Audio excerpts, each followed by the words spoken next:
Hola, comadres, ¿cómo están? Bienvenidos a su podcast preferido. Y si no lo es, pues no sabemos cuál es su problema, sinceramente. Les pedimos que nos ayuden a difundirlo, a compartirlo en sus redes sociales y denos like en las nuestras. Ya sabe, somos Doctor Comadre, nos encuentra en Facebook, Twitter, Instagram, YouTube, TikTok. ¿TikTok? ¿Todavía sigue vivo el TikTok, canal? No sé, tal vez sí. Tal Hace vez ahí mucho que no, siga, pero bueno, si tienen TikTok, pues igual nos pueden ayudar a usarlo porque seguimos, porque no lo entendemos todavía. seguimos sin entenderle, pero ahí la llevamos. Entonces, bueno, ustedes síganos, nos sirve mucho si están escuchándonos desde el iTunes, que nos dejen sus estrellitas, sus comentarios, y en Spotify igual, compártanlo por favor, porque nos ayuda mucho. Si nos dejan comentarios igual en las diferentes redes sociales, pues eso nos alienta a seguir. Y el día de hoy aquí, sus comadres Adrián y Andrés, vamos a platicar de qué demonios significa el fin de la pandemia, si es que eso existe, qué es eso de la nueva normalidad, qué implicaciones tiene en mi vida, qué sabemos y qué no sabemos de este bicho. Pues, ¿con qué te gustaría empezar? ¿Algún comentario, carnal? ¿Qué te gustaría decir, comadre? Que, ¿se acuerdan que les dijimos en un podcast que en la ciencia y en la vida había incertidumbre constantemente y que aunque nos incomode aceptarlo, tenemos que apechugar y aceptar que hay incertidumbre? Pues este es un buen momento para empezar. Para pechugar. Para Pero, apechugar que no se saben muchas cosas. Hay algunas cosas que ya sabemos y que nos pueden guiar, nos pueden orientar, pero respuestas claras, concretas y que no vayan a fallar, no. O sea, si ustedes están buscando una fecha y un sistema de instrucciones con los cuales estar seguros que no les va a dar o no van a contagiar a su mamá, no, esas no existen. no existen, pero justo lo que vamos a hablar aquí es por qué, de lo que sí sabemos y de qué cosas todavía no sabemos. Y la verdad es que no son precisamente buenas noticias, pero como todas, cuando hay una mala noticia, cuando hay un problema, por ahí dicen que si puedes, ¿cómo es? ¿Puedes hacer algo al respecto? Pues haz todo lo que tengas que hacer. Preocúpate. ¿No? Preocúpate. Ajá, si puedes hacer algo al respecto, no te preocupes, puedes hacer algo al respecto. Exacto. Y si no puedes hacer nada al respecto, pues No te tampoco te preocupes. preocupes porque no puedes hacer nada al respecto. Pues este es uno de los de segundo, ¿no? No puedes hacer nada al respecto. Entonces, relájate. A ver, ¿cuándo realmente No, veríamos el fin de no puedes esta? hacer nada al respecto por las características Claro. biológicas del virus, pero sí puedes hacer No. varias cosas. Claro, o sea, a ver, la pandemia está, ahí está, el bicho ahí está, y tú, pues ahí estás también. O sea, no puedes decir, me voy de aquí, me tomo una. Me O voy a la sea, Estación como Espacial Internacional como los la del Dragon solución X. fácil, ándale, eso sí la aplicaron bien. Eso sí dijeron, no, esto se está poniendo Con muy feo. permiso, mano. Ahí se ven. No, aquí no hay manera de escapar y sí hay cosas que podemos hacer para tratar de llevarla chido, pero no podemos evadir la realidad en la que nos encontramos. Y esto es difícil porque teníamos planes, ¿no? Y como por ahí dice, nadie puso en su matriz FODA, pandemia, en sus planes, ¿no? Sí, claro. Toda esta bola de memes. Pues sí, porque nos llegó a fregar todo lo que teníamos pensado. Tenemos por ahí un podcast también de cómo aprovechar la cuarentena. Pero esto va mucho más allá. Porque cuando estamos hablando de una cuarentena, pues normalmente son 40 días, ¿no? O bueno, De ahí viene históricamente, la o palabra. no, la terminología de ahí viene, pero habla de que hay un final con fecha, ¿no? Podemos decir. Entonces, si hay una cuarentena, por ejemplo, Adrián acaba de volar de México al Reino Unido, y de hecho estás por acabar la cuarentena ya, ¿no? Ahorita, ¿o cuánto Sí, tiempo? sí, sí, sí, sí, sí. Entonces he estado en Exactamente. cuarentena porque, ¿qué significa estar en cuarentena? Bueno, es que si yo venía de un lugar donde había el bicho y llego a uno donde no lo hay, que en Reino Unido sí lo hay, pero bueno, están aplicando esta Hay estrategia, menos. pues si yo estoy en mi casa aislado, sin contacto, pues no me puedo contagiar y eso lo garantizo porque estoy aislado, pues en 2 semanas puedo concluir que no tengo el bicho si no tengo síntomas, ¿no? Esa es básicamente la estrategia. Entonces, ¿cómo saber que no traigo el bicho, pues eso, ¿no? Me aíslo. Por 2 semanas es la mejor manera de saberlo. Me podría hacer una prueba. El problema con las pruebas es que si la prueba me sale positiva, tengo mucha certeza, o podría decir con mucha certeza que tengo el bicho.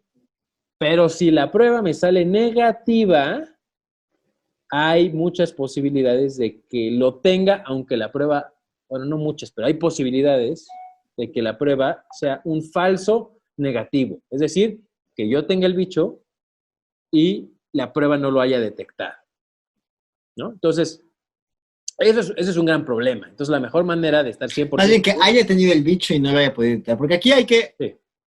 O sea, hay que aclarar cómo funcionan las dos pruebas. La PCR busca material genético del bicho. Exacto. Y si lo encuentra, pues quiere decir que tienes el bicho. Pero si pudiera ser que lo encuentre, y de todos modos ya vas de salida. Lo que ha pasado, se ha visto en muchos estudios, es que ya no estás, o sea, ya no hay, el virus ya no se está replicando en tu cuerpo, pero todavía queda un cachito de material genético roto y ya inútil, pero queda en tus vías respiratorias y esas las puedes seguir sacando por varios días después de que ya no estás en una fase en la que el bicho se está replicando. Y esos son como los falsos positivos. Aquí en el caso de las pruebas de anticuerpos, que son a las que te refieres, como que me puedo hacer una prueba para ver si ya tuve. No, pero a ver si tengo. Es que son... tú decías primero, tú decías... Son dos tipos de pruebas, que esto es bueno que lo aclaremos. Que lo mencionemos, claro. Porque vamos a estar muy familiarizados con esto todo el tiempo. Eso es algo que tenemos que saber. O sea, porque si yo quiero saber si tengo el bicho ahorita, me tengo que hacer una PCR, no una prueba de anticuerpos. Si quiero saber si tuve el bicho, me puedo hacer una prueba de anticuerpos, pero tengo que tomar en cuenta que es posible, es poco probable, pero posible, que haya tenido el bicho y de todos modos no haya hecho anticuerpos. Y que, a ver, los anticuerpos, un poco vale la pena explicar, comadre, que son estos soldaditos del cuerpo entrenados. Son los policías que ya vieron al ratero.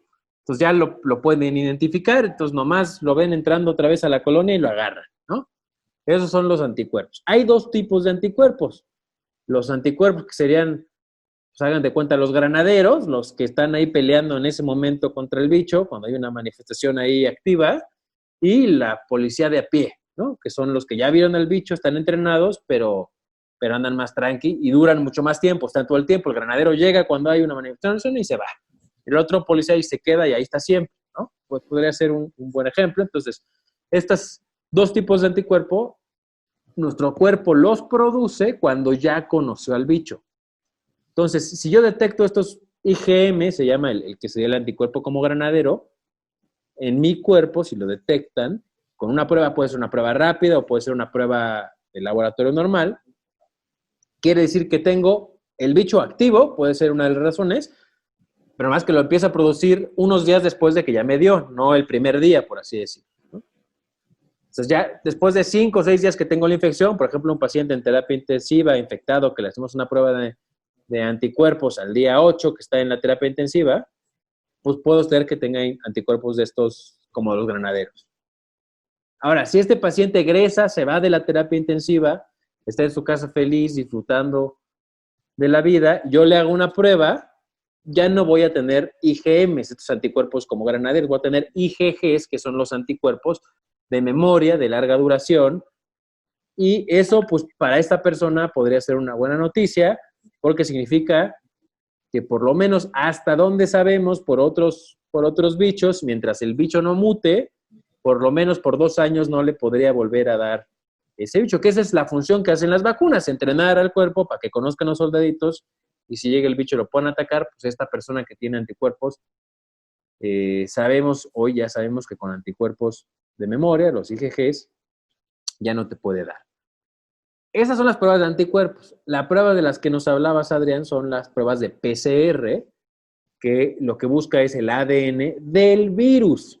Entonces, si tú ya te curaste, pues ya no tienes el virus, entonces ya no va a salir positiva esa prueba de PCR, pero la prueba de PCR sí la puedes agarrar si tienes síntomas, si tienes muchos virus, que estás tosiendo, o sea, ahí la agarras y más o menos a los 3 días que te contagiaste ya empezamos a tener Es una buena probabilidad de agarrar el bicho. Sin embargo, hay casos raros, por ejemplo, de pacientes que inhalan, se va el bicho a los pulmones, no lo tienen en la garganta, sus síntomas son más respiratorios bajos, y entonces si agarramos y le metemos un hisopo por la nariz para buscar al virus, puede ser que salga negativa porque el virus lo tiene en los pulmones. Eso es raro, pero eso puede pasar. O sea, existe la posibilidad de que yo no agarre el virus. Por eso decimos que si las pruebas te salen positivas, es decir, yo ya agarré de tu cuerpo el ADN del bicho, tengo la certeza de que tienes la infección o tuviste la infección en el caso del ejemplo que nos podría Adrián, de que pues, el virus ya iba de salida y demás. Si yo te detecto los anticuerpos, ya sé que sí tienes los anticuerpos, eso es un hecho. Ahí no hay discusión, pero si la prueba sale negativa, puede ser que ya te haya dado y no produjiste anticuerpos, o sea, no tengo esa certeza, o que tengas el bicho, pero yo no lo agarré en mi muestra. Entonces, si la prueba sale negativa, no me da ninguna certeza de que no lo tengo, de que no lo tuve, en caso de las dos pruebas. A ver, sí puedes decir contra alguien que no tiene una prueba negativa que tú tienes más chances de no tenerla, si de probabilidad se trata, pero no es, o sea, no significa que vas a ver a tu abuelita feliz sin riesgo, ¿no? Eso es un poco lo que podríamos concluir, comadre, ¿no? Sí, o sea, lo que yo lo intentaré resumir diciendo, bueno, primero recordándoles que ninguna prueba es perfecta y que todas las personas que sí se han infectado van pasando por etapas en las que saldrían falsamente negativas en un momento de la infección, porque todavía no tienen suficientes bichitos como para que salgan en la prueba. Luego saldrían positivas, luego saldrían falsamente positivas porque no han acabado de sacar el bicho. Y después de 14, 20 días de haber conocido el bicho, ya deberían de salir con anticuerpos. Sabemos que, y esto lo sabemos precisamente por los estudios de vacunas, que hay veces en las que se necesita una cosa, la palabra es inóculo. No es lo mismo que al principio tú te contagies de 10 virus que de 100,000 virus. Pareciera que el tamaño del inóculo, como ocurre con muchas otras infecciones, pues es importante para ver qué tan probable es que hagas anticuerpos. Los estudios de vacunas lo que hacen muchas veces es precisamente intentar medir cuánto te tengo que inyectar para que sí alcances a hacer anticuerpos. Y esto del inóculo es importante, guárdenlo porque lo vamos a ver más adelante en me puedo contagiar o no, porque también depende del inóculo. O sea, no solamente el inóculo depende, la cantidad de inóculo depende si vas a hacer o no anticuerpos, sino también si te vas a contagiar o no. Eso también es importante y qué tan fuerte te va a dar. Entonces, como todas esas cosas importan, podemos decir, bueno, a ver, esto está muy complicado, a mí me da igual. Lo que a mí me importa es saber si yo sigo siendo susceptible, si yo me puedo infectar o contagiar o yo ser contagioso. Y la mejor manera que tenemos de hacer eso, pues sí es teniendo una prueba de anticuerpos. O sea, vamos a poner que sí, que tú no te diste cuenta, pero estuviste en contacto con alguien que estaba infectado y te pasó un virión que entró por tu nariz y se quedó ahí por 12 horas y a lo mejor se replicó, vamos a decir, en 2, 3 células, pero luego ya se fue. Y tu sistema inmune nunca se enteró. Bueno, pues da igual, ¿te infectaste? Pues técnicamente sí, pero nos da igual porque sigue siendo susceptible. Te puedes volver a infectar. La prueba de anticuerpos funciona, es literalmente preguntarle a tu sistema inmune si se acuerda de este bicho o no. Si está preparado para enfrentar el bicho, más bien. O si está vacunado o no. Si está, sí. Entonces, no, el término no es el correcto, pero bueno, básicamente eso. Si te dio, si no te dio, si ya me había dado antes, da igual. Lo que importa es si tu cuerpo se acuerda de ese bicho y está preparado para cuando lo vuelva a ver o no. Entonces, mientras esas sigan saliendo negativas, ya. Tú tienes que asumir que sigue siendo susceptible. Esto es importante, esta introducción que les dimos de un poco de las pruebas, esta explicación, es importante para entender entonces ahora qué sigue. Porque nos han hecho creer, cuando nos enseñan las gráficas y ponen mapitas con colores, que cuando esta madre esté en verde, todos vamos a estar tranquilos y felices. ¿no? Que ya no va a haber riesgo. Pero la realidad es que la única manera de no tener riesgo es tener anticuerpos, como ya lo hemos dicho. Puedes tener anticuerpos o porque te dé la infección, por un lado, o por la vacuna. Hay una tercera forma de protección que también se ha hablado mucho de ello y seguramente ustedes, comadres, lo recordarán, es la inmunidad de rebaño, se le llama, ¿no? Es decir, y tenemos un video explicando esto de la inmunidad del rebaño en un video de vacunas en YouTube, y en donde el ejemplo que ponemos es con unas sombrillas cuando está lloviendo. Si estamos en una calle y tenemos 3, 4 sombrillas, pues nada más tapa la lluvia de quien tiene la sombrilla, pero si estamos en una calle que tiene 50 personas y 40 tenemos sombrillas, pues a lo mejor los espacios que hay son muy pocos, entonces quien no tiene una sombrilla inclusive puede estar cubierto, ¿no? Ese es un poco el ejemplo de la inmunidad en rebaño que ponemos nosotros. Ahí está el video para que lo vean con más claridad. ¿Pero esto qué quiere decir? Quiere decir que si los que están alrededor mío tienen anticuerpos, no se pueden contagiar, y entonces no me pueden contagiar a mí. Esa es otra manera de protección que se usa mucho cuando estamos hablando de vacunación, porque sabemos que muchas veces no podemos vacunar a toda la población porque por algún motivo o no tienen la edad para la vacuna o tienen una enfermedad que los pone en riesgo de vacunarse, y entonces no pasa nada porque todos los demás estamos vacunados. Se especulaba en el tema del coronavirus que como era un bicho que se contagiaba muchísimo, íbamos a llegar a ese nivel en donde se calcula, y esto tampoco lo sabemos con certeza, pero los cálculos matemáticos dicen que si más del 40% de la población ya tiene anticuerpos, podríamos estar acercándonos a una especie de inmunidad en rebaño, en donde la cadena de contagio se iría rompiendo y no tendríamos estos picos en la epidemia como los hemos visto una y otra vez en las noticias. La triste realidad, comadres, es que se han hecho estudios de cero prevalencia, es decir, de cuánta gente tiene anticuerpos en las ciudades donde esto ya ha pasado, y tenemos la muy mala noticia de informarles de que ni siquiera llegamos a más del 15%. Y eso ya es por mucho. Andamos en algunas ciudades entre el 4, el 7, el 8, depende del muestreo, pero Sí, es bajo. o sea, eso efectivamente son malas noticias, porque quiere decir que no estamos ni siquiera cerca de tener inmunidad de rebaño. También es mala noticia porque parece que, sin importar cuán mal te haya ido, o cuán mal hayas hecho las cosas, Suecia, por ejemplo, que lo hizo pésimo, que no tuvo ningún tipo de medida de distanciamiento social, solo el 7% de Suecia tiene anticuerpos, ¿no? Solo el 4% de España. Sí, Nueva Suiza York, también. que es el lugar en donde más infecciones hubo, la estimación más alta dice que no es más del 14%. O sea, no puedes asumir que no te vas a contagiar por los demás. Es muy poquito. Y de hecho, otra de las interrogantes es, o sea, de estas personas que sí salen positivas, pues muchas sí tuvieron síntomas. O sea, parece que la probabilidad de que agarres anticuerpos sin darte cuenta es bajita.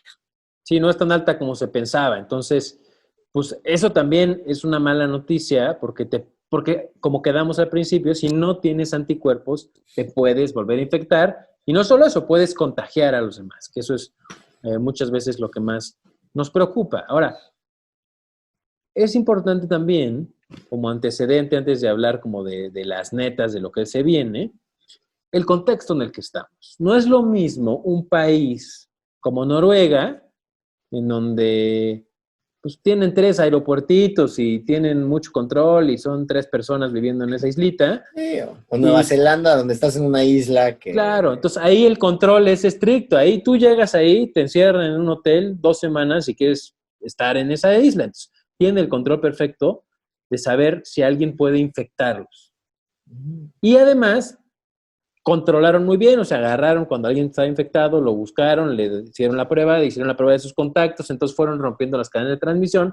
Entonces ahorita si tú vas a Nueva Zelanda o a Noruega, pues puedes ir al súper sin cubrebocas y puedes hacer lo que Nueva tú Zelanda quieras. creo que ayer tuvo su primer evento deportivo con estadio lleno, Sí, porque sin llevan problema. 17 días sin tener un solo caso nuevo. O sea, está todo el país en cuarentena y si tú quieres ir ahorita, te van a tener en cuarentena 14 días para asegurarse que no metas el bicho. En ese contexto, podríamos decir que sin vacuna ahí ya se acabó. ¿A qué costo? Pues a lo mejor es un costo muy alto porque pues, el turismo por los suelos, etcétera, ¿no? Digo, eso ya lo habría que... No, y evidentemente, pues, o sea, en cuanto abras la frontera, en cuanto dejes de hacer estas cosas, pues se acabó, ¿no? O sea, No, esa barrera. y ahora el noruego, el neozelandés no va a salir de ahí. O sea, porque pues si tú te vas de viaje o si tienes una reunión de trabajo en Londres, pues cuando regreses te van a encerrar 2 semanas. Entonces, pues nadie quiere salir ahorita ni entrar, porque pues eso significa perder 2 semanas de tu vida, ¿no? Aunque ya llevamos perdidos nosotros varias semanas, ¿verdad, comadres? Pero bueno, eso es lo que implica ese tipo de medidas. Ese tipo de medidas en esos países, en nuestro país, y no solo en nuestro país, en Reino Unido, en Estados Unidos, en Brasil y en México, en concretamente en Latinoamérica, no podemos hacer eso. Tenemos fronteras porosísimas. O sea, la gente entra hasta sin pasaporte. Entonces, ¿qué esperanzas tenemos de poder cerrar la frontera? Y no solo eso, tenemos una movilidad interna brutal. O sea, ni siquiera pensar que nuestra comunidad, nuestro municipio, vamos a blindarlo, pues eso es imposible técnicamente y además es muy poco deseable también. También es un hecho que nuestra población, tenemos una población, un porcentaje de población con pocos recursos que viven al día. Al día. Entonces, pues la gente no se puede quedar, no se ha podido quedar encerrada y no va a poder quedarse encerrada, aunque el riesgo de infección sigue siendo alto. Poniendo estos tres conceptos importantes atrás, ¿no? Nuestro contexto, cuando sabemos si ya lo tenemos o si no lo tenemos y que la inmunidad de rebaño está lejos de ser alcanzada, falta un concepto importante por aclarar, la vacuna. Que la vacuna es esa dulce puerta de luz al La luz final al de este final del túnel, túnel. ¿no? Que ya vemos cerca, pero ¿qué significa ver cerca? Se ha dicho mucho que es una vacuna que está haciendo en tiempo récord, que hay cooperación internacional, que hay muy buenas voluntades, que la ciencia nunca había estado tan avanzada como está, y todo eso es cierto.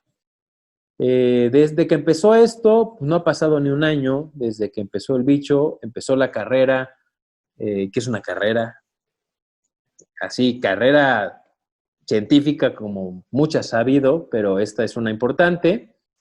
Y quienes se están acercando mucho más es el laboratorio AstraZeneca y la Universidad de Oxford, ahí donde aquí mi comadre está ahí a espaldas. Los Eh, vecinos. ¿Y en dónde van? Hay una página del New York Times que está buena, que tiene la actualización en tiempo real de cómo van las vacunas y te habla de las fases de la investigación. Tenemos un video explicando las fases de la investigación de un medicamento que le pusimos aquí por recomendación de mi comadre, ¿cómo le pusimos?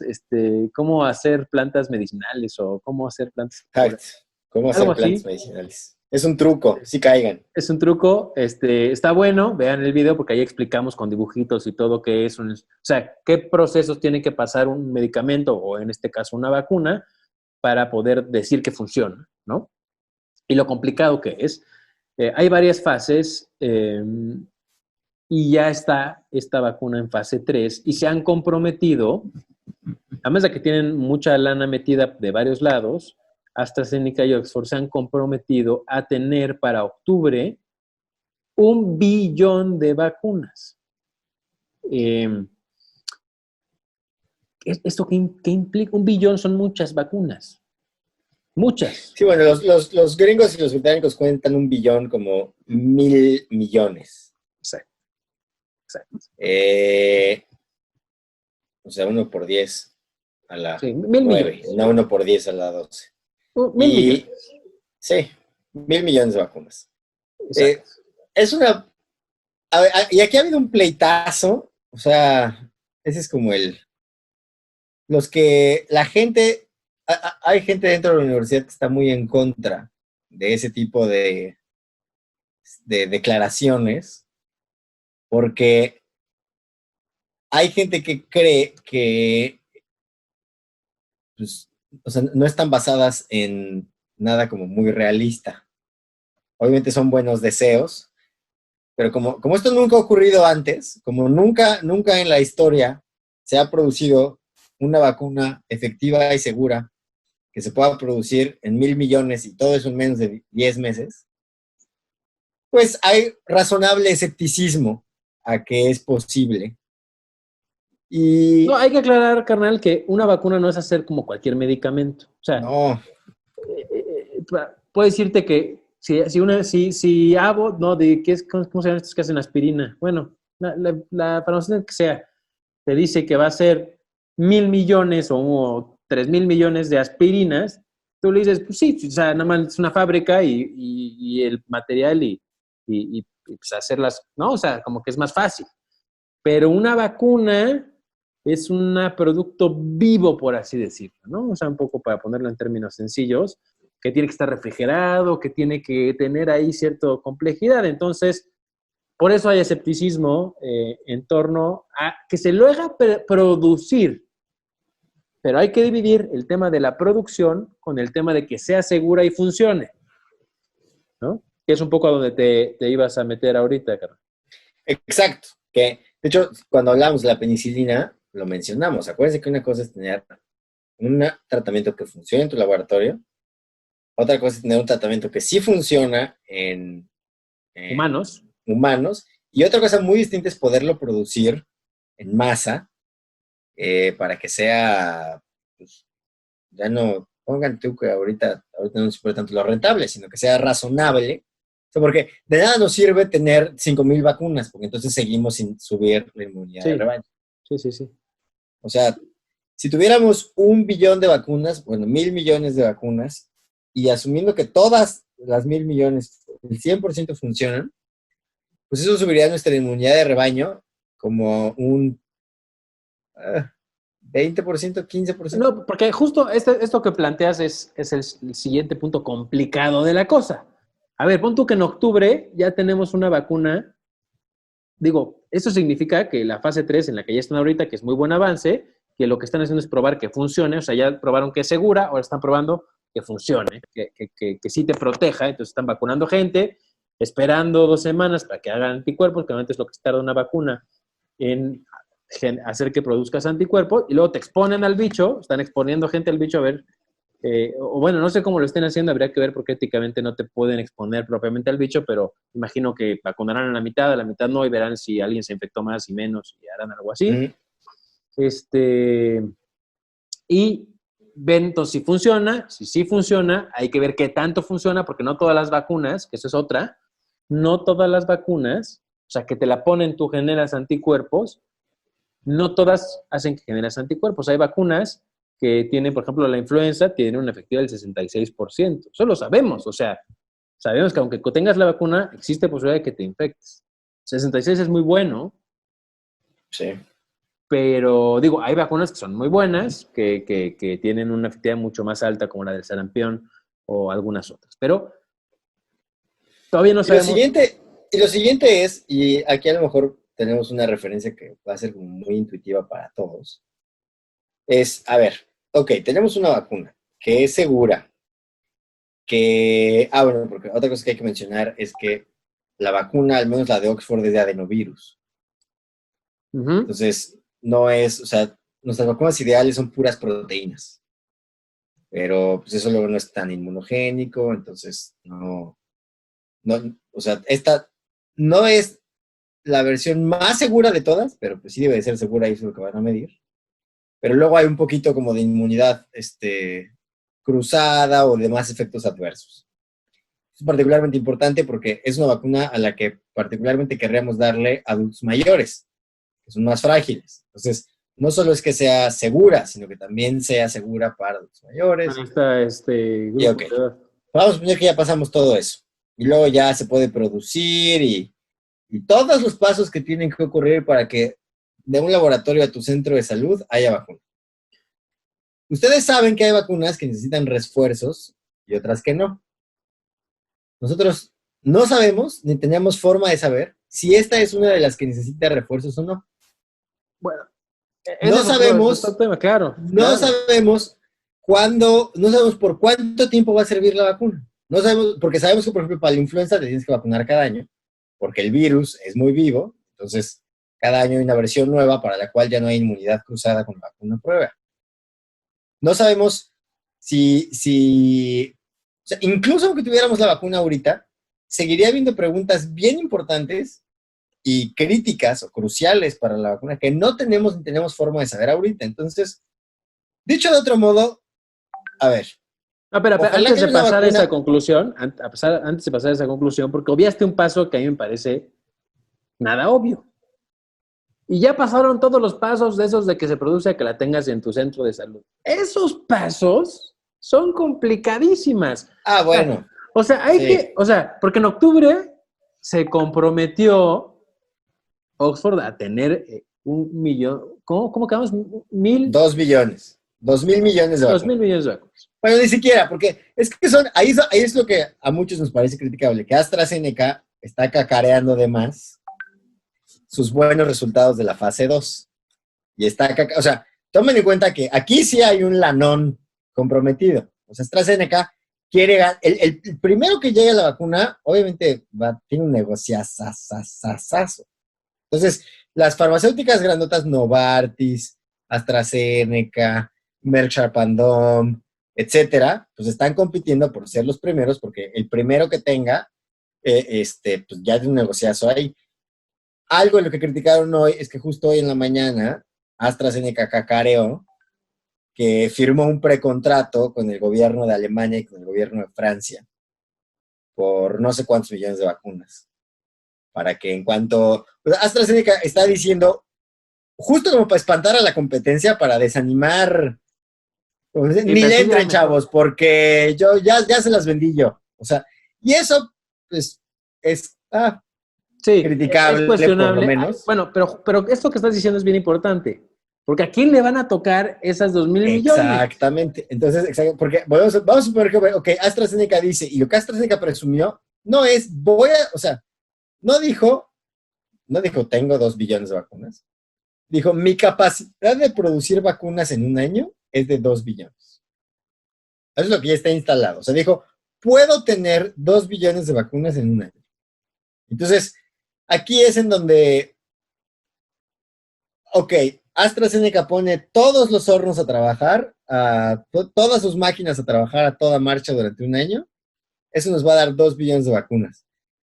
Pues Francia y Alemania ya tienen una mordidota de esos 2 billones de vacunas porque pues, metieron lana al proyecto desde etapas tempranas, ya tienen su contrato. Decidir a quién le va a tocar y de que quede aprobada en Europa la vacuna a que llegue a tu centro de salud pueden pasar años, fácilmente años. Exacto. ¿Y por qué? ¿Qué tiene que pasar? Bueno, las tienen que poder producir. Luego, supongamos que las podemos comprar y que hay una distribución equitativa como el enviado del gobierno mexicano de la ONU ha pugnado, ¿no? Que se tiene que se tiene que repartir parejo y se tiene que no dar al mejor postor, o sea, que todo ese sistema funciona chido. ¿Cuántas vacunas, si se reparte verdaderamente equitativo en todo el mundo? Porque si no, nosotros estamos en la peor posición, que no somos de esos países privilegiados, que sí lo somos, pero no tanto como, pues primero estaría toda Europa, Estados Unidos. Sí, toda la OCDE. Somos de la OCDE. Yo sé, pero yo sé que somos de la OCDE, pero somos casi siempre el reprobado de la OCDE. Cola de león. Somos cola de león, exacto. Exacto. Entonces estamos en la peor, pues porque, pero si se reparte entonces equitativo, pues a lo mejor sí nos tocan hasta más, habría que ver, pero igual van a ser poquitas. O sea, nosotros necesitaríamos un 40% de la población, somos 128 millones de personas más o menos. Supongamos que sí, que nos dan 50 millones. Órale, 50 millones de vacunas para México, en lo que se terminan de producir, se envían y demás, nos llegan en enero, febrero. Mejor de los escenarios posibles. Llega la vacuna enero, febrero. ¿A quién se la pones, carnal? ¿Cómo la distribuyes para que llegue a todos lados? ¿Quién va primero? ¿Quién va después? Tú tienes SIM, tú tienes ISSSTE, tú no tienes ninguna de las dos, pero eres privado, te la vendo, pero entonces también las van a vender los privados o no, las va a controlar el Estado. Va a ser un cohete. Entonces, de aquí a que estemos vacunados todos, va a pasar por lo menos otros 3, 4 meses para poder decir que tenemos entonces ya una inmunidad mínimo. Entonces, estamos pensando que, o sea, ustedes hagan, ahora sí pongan en su matriz FODA del 2021, en su planeación, que vamos a estar igual. Sí. O sea, yo un poco lo que les queremos decir con este podcast es que el 2021 se va a parecer mucho. Se va a parecer mucho. ¿Y por qué le dice el gobierno ahora la nueva normalidad? ¿Y por qué nomás no decimos levantamiento de la pandemia o por qué no decimos la normalidad? O no, o sea, ¿por qué este nombre que aquí a mi carnal no le gusta? Porque no va a ser ni nueva ni normal. Pero un poco lo que ejemplifica esta terminología es que vamos a regresar a nuestras vidas, quitando la pausa en la que sentíamos que estábamos, un poco por ahí va a dejar de ser una pausa y se va a convertir en la realidad. Y como se va a convertir en la realidad, este sopesar la economía contra la salud va a tenerse que empezar, o sea, ya esta idea de no, la salud es primero y todo lo demás es secundario, empieza ya uno, creo que fue una buena idea al principio porque no sabíamos de nada de este bicho, ¿no? Entonces, ante la incertidumbre, repleguémonos. Fue una buena herramienta.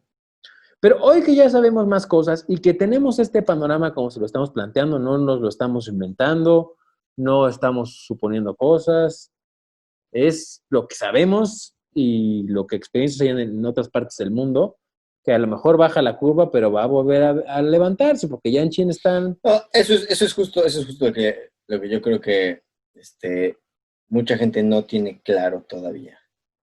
Esta es la primera oleada de varias. Exacto. Y es muy posible que cuando la oleada de coronavirus, una de las nuevas oleadas de coronavirus, se sume a la de influenza, que vamos a estar en problemas otra vez. Exacto. Entonces, incluso cuando haya que sopesar la economía, incluso cuando tengamos que cambiar nuestros hábitos de convivencia de manera permanente o de manera duradera, si yo tuviera que apostar hoy, y esto sí es una estimación, no es, o sea, si yo tuviera que apostar hoy, creo que esta no es la última cuarentena que nos va a tocar vivir, por este dicho. Exacto. Porque creo que tendrá que ser necesaria una vez más cuando se junte la de influenza. Y cuando se junte, y que eso pues ocurrirá octubre, noviembre. Entonces, a ver, ¿el 2021 se va a parecer a mayo del 2020? Sí. El noviembre del 2020 se va a parecer mucho a mayo, a abril del 2020, sin duda alguna. Y es muy poco probable que vayamos a tener una vacuna antes de esas fechas.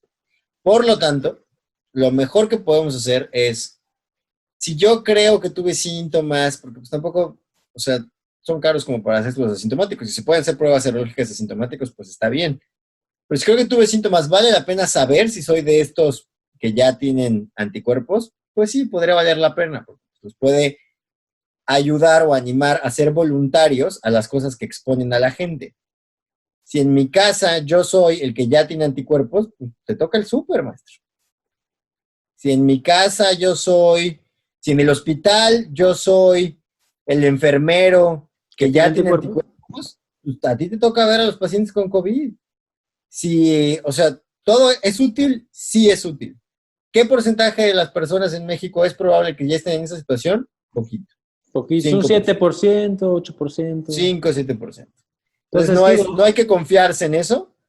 Hay que prepararse porque la oleada de invierno va a estar igual o peor. ¿Es posible que tengamos que volvernos a cuarentenar en invierno? Sí, sí es posible. pero poco hay que aquí aclarar algunas cosas, Adrián. ¿Qué significa? Porque aquí hay, o sea, ¿y qué hago yo? ¿No? Yo creo que la pregunta de que nos están escuchando es, ¿y ahora qué chingados? O sea, con esta información que me están dando aquí en Doctor Comadre, me dejan pues muy pasmado y no sé qué hacer. Y con toda razón, comadre, porque, pues sí, o sea, la idea de quedarse encerrados un mes más suena espantosa, pues año y medio más no puedo ni imaginar lo que están pensando. Y hay entonces aquí, y la otra razón es, si esto es así, porque el gobierno no nos dice esto, ¿no? Y aquí hay que tomar en cuenta que, y lo hemos platicado también en varios podcasts, hay dos cosas. Está la decisión del Estado de salud pública y de política pública, por un lado, y por otro lado están las decisiones individuales, que es aquí donde queremos nosotros acompañarlas en este proceso. La decisión de Estado, pues es, a ver, año y medio con el país parado, no hay manera. Lo que se está haciendo es toda esta estrategia de reapertura con las medidas necesarias y habrá cosas responsables o irresponsables, podremos juzgar. Pero por eso es muy importante la decisión individual. El hecho de que se decida, por ejemplo, que seguramente será pronto, a hacer un concierto, ¿no? Que va a pasar. O sea, toda la lógica diría que no es buena idea, pero va a pasar. Una cosa es que el Estado diga que se haga el concierto y otra cosa es que ustedes vayan, ¿no? Un poco así es como lo queremos ejemplificar. No porque me digan que ya puedo trabajar, el mundo regresó a la normalidad. Ese es... Y entonces, ¿qué tengo que hacer? ¿Cómo voy a juzgar mi riesgo? A ver, el riesgo ustedes ya lo saben. Porque, a ver, el riesgo no es solamente suyo, sino de quien ustedes puedan contagiar. Y ya sabemos cómo no contagio a nadie, es estando aislado 14 días, o teniendo anticuerpos, o estando vacunado. Entonces, si ninguna de las anteriores, ustedes son contagiadores potenciales. Y estando aislados es, o sea, fui a trabajar, fui al Oxxo, eso es salir, ¿no? Hay riesgo de contagio. Obviamente, si solo fui al Oxxo con mi cubrebocas y mi careta, el riesgo es muy bajito, a que si me fui al Vive Latino nuevo, ¿no? O que si me fui a una junta de trabajo en un espacio cerrado con 35 personas. Son cosas bien diferentes. ¿Nos tendremos que acostumbrar a esta nueva normalidad? Sí. Nos tendremos que acostumbrar y tendremos que adaptarnos. Se va a volver una especie de búsqueda por los anticuerpos, ¿no? O sea, quiero saber si ya me dio, entonces voy a estar más tranquilo, sí, sin duda. Porque esa es la única manera en la que sabemos que no vamos a contagiar a nadie ni nos podemos contagiar. Pero sí, entonces, si voy a salir, a ver, o cuándo es menos riesgoso salir, porque ¿no? Quedamos que si es como Noruega, en donde te dicen ya todo controlado, fronteras cerradas, no pasa nada. Aquí no podemos hacer eso, pero, por ejemplo, el gobierno de la Ciudad de México ha implementado un semáforo diferente al resto del país, que es por casos en el resto del país, y en la Ciudad de México se implementó por capacidad hospitalaria, que a mí personalmente me parece muy buena idea. Sí, porque, a ver, hay que acordarse que el objetivo del distanciamiento social y el objetivo de todas estas medidas no es, bueno, pero indirectamente, o el objetivo secundario, es que no te infectes. El objetivo primario es que no te infectes al mismo tiempo que todos. El objetivo real de todos estos distanciamientos es no colapsar la capacidad de atención del sistema de salud. No tanto que no te infectes. Eventualmente, el 70-80% de la población se va a infectar. O sea, ahorita vamos como en el 5, entre el 5 y el 10, y sabemos que tenemos que llegar como al 60-70, si no es que más, por ciento de la población que se infecte. Insisto, todos estos procedimientos no son para que no te infectes, son para que no infectes a muchos de los que están en riesgo y sobre todo que no se infecten todos al mismo tiempo, para que la capacidad del sistema de salud no colapse. Exactamente. Entonces, es una buena métrica ante el panorama de que no podemos aislarnos. Lo que sí tenemos certeza es, a ver, si el número de contagios está aumentando y esto está llenando mis hospitales, vuélvanse todos a su casa y sí, aislamiento estricto, porque si te enfermas no va a haber dónde atenderte y entonces eso sí es muy grave.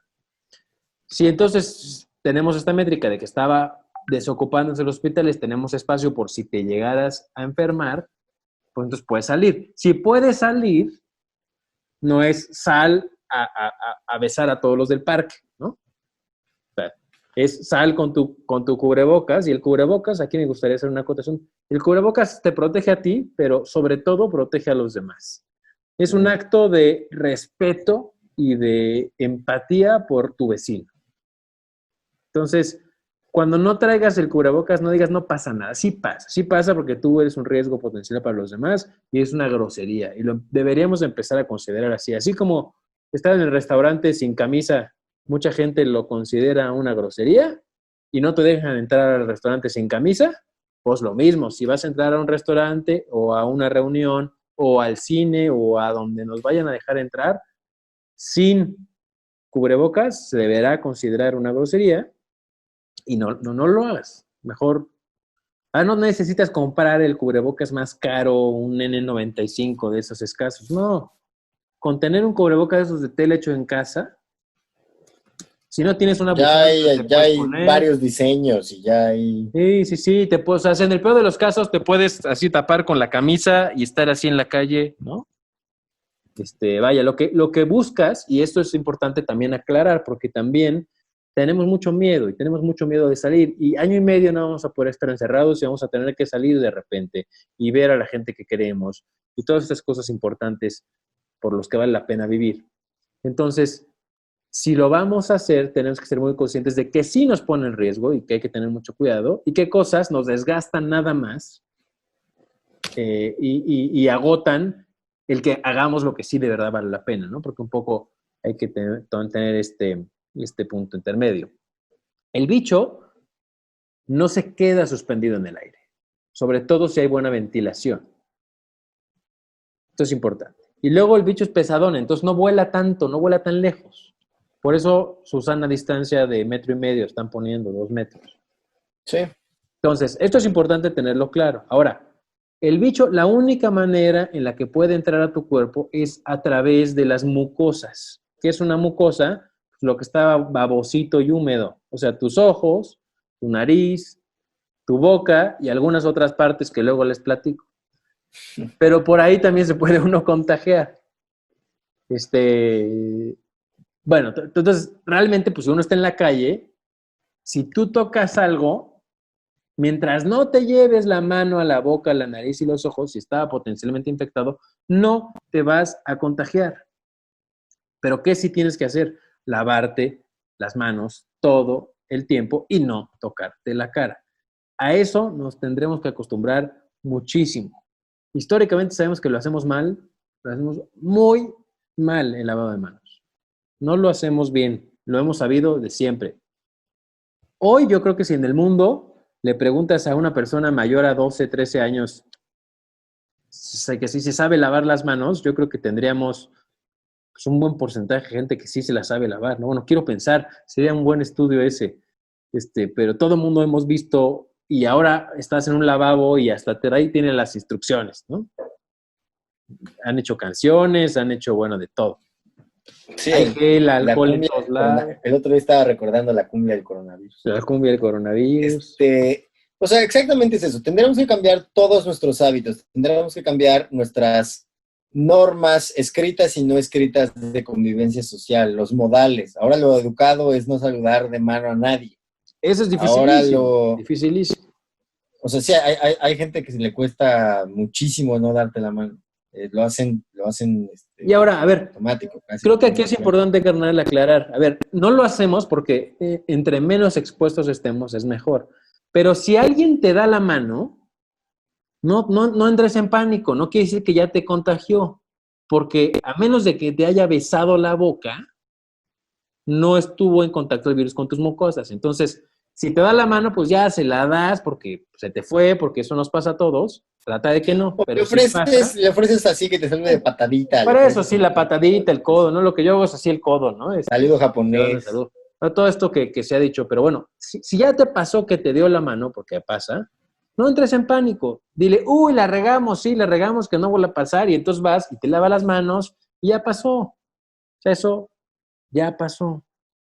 Estas ideas que nos han metido de que hay que sanitizar toda la casa, no, no hace falta sanitizar toda tu casa con cloro 3 veces al día.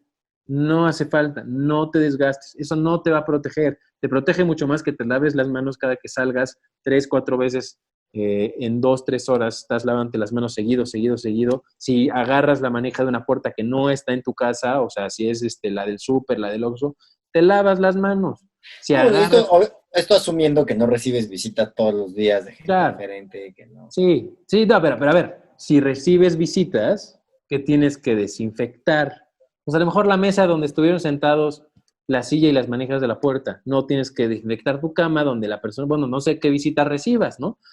Pero, pero bueno, si la persona no entró a tu cuarto, no tienes por qué desinfectar tu cuarto.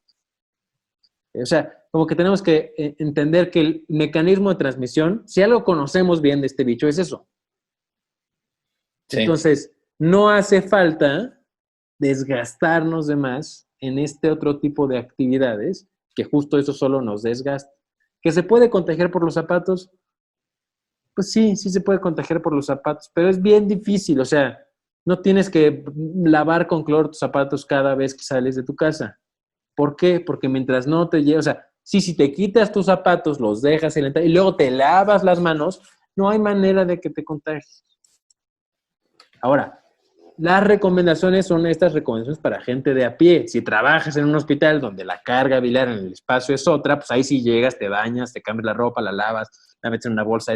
Son otro tipo de recomendaciones, ¿no? O si fuiste al hospital por alguna razón, ahí sí las recomendaciones. Pero si fuiste a la oficina donde se están respetando las normas de distancia, donde tienes tu cubículo y donde no, ¿no? Donde cuando vas a convivir con alguien es con tu cubrebocas, lavándote las manos y las juntas son las menos por Zoom y hay una buena ventilación y están abiertas las ventanas, pues bueno, no va a pasar nada y puedes estar tranquilo, ¿no? Un poco por ahí tendría que ser. Ahora, aquí es donde la decisión individual juega un papel importante. No deja de haber riesgo y esto lo queremos aclarar. O sea, si tú convives con otras personas que no sabes si ya tienen anticuerpos, hay riesgo de contagio, siempre. Entonces, pues va a depender mucho de tu estado de salud. No es el mismo riesgo de una persona así como mi comadre, vigoroso, joven, sano, que no fuma, no toma, todo bien lo hace. Bueno, sí tomaba, eso sí lo hacía. Ya no. Pero no por una buena razón. Y, lo, y no es lo mismo a una persona de más de 60 años, fumadora, con hipertensión, tiene mucho más riesgo. Entonces, las decisiones que tendrá que tomar esta persona son distintas. O si esta persona es tu papá y tú lo vas a ver, pues también serán decisiones distintas que tú tendrás que tomar, ¿no? Esto es importante aclararlo. ¿Y qué puedo hacer por si me da es pues estar en el mejor, o sea, como hay mucha chance de que me agarre el bicho, pues estar listo para que cuando me agarre en las mejores condiciones. Es decir, hagan ejercicio, coman Cuiden su bien, alimentación. traten de estar en un buen estado de salud mental para que sus anticuerpos estén chidos, ¿no? Traten de no fumar, de tomar lo menos posible o con moderación, de que su cuerpo esté bien, fuerte, sano, saludable. En el mejor estado posible. Si ustedes tienen una enfermedad, eso no es lo mismo que le dé este bicho a una persona con hipertensión, con la controlada, o sea que con su medicamento está con su presión normal, digo, esto de tiempo idealmente, pero que esté controlado, una persona con diabetes que tiene su glucosa controlada, a que alguien que tiene ya complicaciones, que de por sí no tiene bien controlada la glucosa o la presión o etcétera, ¿no? Entonces, eso también es importante. Si usted está escuchándonos y no tiene sus enfermedades crónicas bien controladas, pues es una buena motivación el hacerlo, ¿no? El acudir con su doctora, el tratar de apegarse bien al tratamiento y a las recomendaciones que le hayan dado. Qué más, comadre, de este nuevo bicho de lo que Pues, nos viene? Yo creo que realmente también tomar en cuenta que todo esto aplica mientras no tengamos una nueva cepa. Es correcto. Y no sabemos cuándo. A ver, ¿de qué va a volver a haber una nueva cepa de coronavirus? Sí, va a volver a. O sea, Sí, es como por decir que tiembla en la Ciudad de México. ¿Va a volver a haber una cepa de coronavirus que puede infectar humanos y se transmite a través del aire? Sí, porque de hecho hubo una, pues es el SARS precisamente. El sí, el SARS MERS, el 1, SARS. ¿no? O sea, entonces, ¿de qué va a volver a haber una? Va a volver a haber una. Si llega a haber vacuna o incluso si desarrollamos anticuerpos de forma natural, ¿vamos a quedar protegidos contra esa nueva cepa? ¿Quién sabe?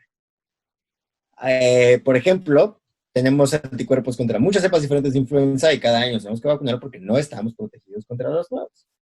Es distinto con otros virus. No sabemos por cuántos años la vacuna requeriría repuesto, si no, si te protege también, no lo sabemos. O sea, lo más probable es que todas estas normas de distanciamiento, de no dar la mano, de aislarse cuando te sientes mal y ser muy estrictos al respecto, de etcétera, pues llegaron para quedarse por una buena cantidad de meses. Exactamente. No se estrese de más, comadre, ¿no? Hay que tomar en cuenta que pues esto no podemos cambiar la realidad en la que vivimos, pero sí podemos adaptarnos de la manera en la que podamos vivir más seguros nosotros y los que nos rodean. Entonces, también algo muy importante es ser tolerantes, ¿no? No todo el mundo tiene esta información con claridad o tiene la capacidad de tomar las decisiones que nosotros tomamos o tiene los motivos. Entonces, pues si una bola de personas se deciden ir a meter al Vive Latino otra vez, pues tendremos que ser muy tolerantes. O si alguien no trae cubrebocas, pues lo que yo puedo hacer es hacerme a un lado amablemente y no armársela de tos, ¿no? Si, digamos, estamos hablando de un parque o una tienda o demás. Y si sí, pues tratar quienes estén en nuestra posibilidad, quienes sean maestros, cabezas de familia, jefes, etcétera, tratar de transmitir esas ideas a su personal. Y sí, lo mismo, ¿no? Tratar de continuar permeando esto que hemos aprendido durante la cuarentena del trabajo a distancia, de las clases a distancia en la medida de lo posible. Si ha estado funcionándoles bien, pues seguirnos por ese camino. Puede haber hasta nuevas oportunidades de crecimiento y de eficiencia, por ejemplo. Por ejemplo, podríamos contratar empleados que antes, si no vivían en la ciudad, era imposible, y a lo mejor ahora podemos contratar gente que nos encantaría tener que trabajar en la empresa, pero está en otro país, por ejemplo, no sé, ¿no? Hay otras muchas posibilidades que podríamos explorar y tendremos que empezarnos a adaptar a esta mal llamada nueva normalidad. Es correcto. Así es, pues Es muchas correcto. gracias por escucharnos, comadres. Si les gustó, déjenme sus comentarios, compártanlo con sus amigos, con su familia y nos escuchamos en la próxima.